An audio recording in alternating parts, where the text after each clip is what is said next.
Assalamualaikum warahmatullahi wabarakatuh. Saya Ibu Hernita, guru kelas 1 dari SDN 8 Semende Darat Laut, Desa Pagar Agung, Kecamatan Semende Darat Laut, Kabupaten Muara Enim, Provinsi Sumatera Selatan. Senang sekali saya bisa ikut serta dalam lomba bercerita pengalaman mengajar daring ini, karena saya yakin seluruh guru-guru yang ada di Indonesia ini mempunyai pengalaman pribadi yang berbeda dalam hal ini. Tapi pada cerita saya kali ini saya tidak mempunyai cerita yang begitu spesial. Paling tidak cerita saya mewakili dari guru-guru yang mengajar di pedesaan yang rata-rata ekonomi masyarakatnya itu menengah ke bawah. COVID-19 membuat tatanan kehidupan kita sekarang ini semuanya menjadi berubah. Begitu juga halnya dengan kehidupan di dalam dunia pendidikan.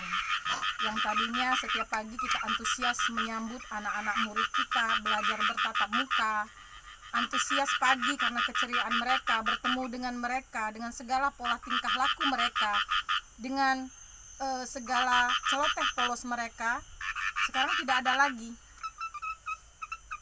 lagi salam khas mereka pagi-pagi, tidak ada lagi peluk cinta mereka yang menyambut kita ketika pagi-pagi kita masuk dalam kelas. Ibu di sini dan kalian di sana, kita akan dipertemukan dalam kota. Itulah hal yang saya ucapkan kepada anak-anak murid saya ketika Pak Menteri mengetuk palu bahwa pembelajaran harus dan mesti kita laksanakan secara jarak jauh pada masa-masa pandemi seperti ini. Kalimat itu mungkin tidak dimengerti dan kurang dimengerti oleh anak didik seusia anak didik saya, tapi seiring waktu berjalan saya yakin dan percaya mereka akan mengerti hal tersebut. Dan benar saja ketika pembelajaran akan mulai dilaksanakan, saya menjadi bingung karena saya tidak tahu harus memilih media apa yang harus saya gunakan supaya pembelajaran kami harus tetap berlangsung secara jarak jauh. Sedangkan dari 17 anak murid didik saya itu tidak sampai sebagian mereka yang mempunyai smartphone, karena smartphone itu bukan menjadi hal yang utama layaknya warga di kota. Nasi dan lauk pauk masih menjadi hal utama yang mereka pikirkan setiap harinya. Dan akhirnya aplikasi WA adalah pilihan saya yang saya gunakan untuk melaksanakan pembelajaran jarak jauh dengan anak-anak didik saya. Walaupun di dalam grup WA kelas saya itu hanya terdapat 8 orang siswa dari 17 orang siswa anak didik saya. Dalam hal ini saya sangat membanggakan kerjasama di antara para wali yang begitu solid, yang begitu kompak dalam mendukung pembelajaran ini. Jadi setiap saya memberikan materi pelajaran kepada anak-anak, para wali akan dengan ikhlas memberitahu anak-anak yang tidak ada di dalam grup tentang tugas yang saya berikan. Sekaligus para wali itu akan memfoto hasil kerja anak-anak yang tidak ada di dalam grup dan melaporkannya melalui grup WA kami. Terima kasih saya ucapkan, terima kasih yang sebesar-besarnya untuk kerjasama para wali, murid. Saya yakin Allah dengan mempermudah urusan orang lain, maka Allah akan mempermudah urusan Bapak dan Ibu.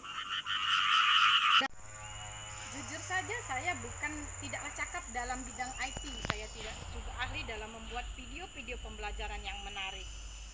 Sehingga ketika saya memberikan materi kepada anak murid saya, terkadang sedikit keluar dari isi buku pegangan guru yang kami pegang.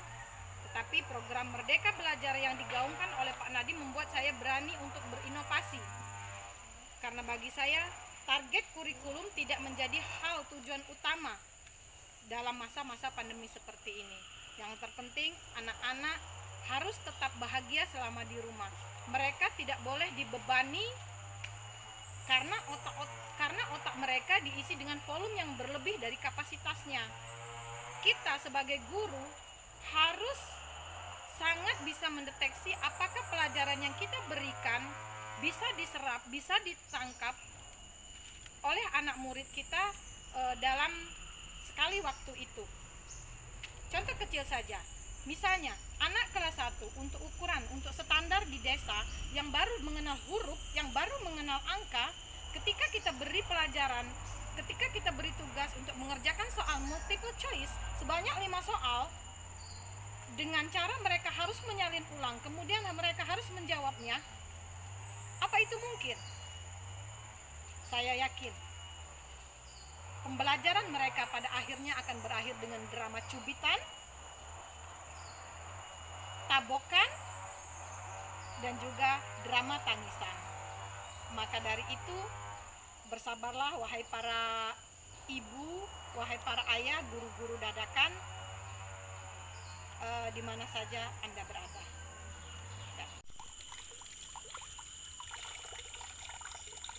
Jadi guru tidak usah punya niat untuk menjadikan anak murid kita pintar, karena ketika anak murid kita tidak pintar, maka ikhlasnya akan hilang. Itulah yang dikatakan oleh Kiai Sepuh dari NU, Kiai Haji Maimun Zubair atau biasa disebut Mahmun. Benar, terkadang keegoisan kita seorang guru yang ingin dianggap berhasil, yang ingin mendapat pengakuan, terkadang kita terlalu egois memaksakan kehendak pada anak-anak didik kita, sehingga keikhlasan dalam mendidik mereka menjadi hilang. Terakhir, mengutip kata-kata dari Mbah Mun, yang penting niatkan saja dalam memberi ilmu itu dengan niat tulus dan ikhlas. Masalah muridmu nanti menjadi pintar atau tidak, serahkan saja kepada Allah. Doakan saja terus agar mereka mendapat hidayah. Sekian cerita pengalaman mengajar daring dari saya. Semoga bermanfaat. Wabillahi taufiq wal hidayah. Wassalamualaikum warahmatullahi wabarakatuh.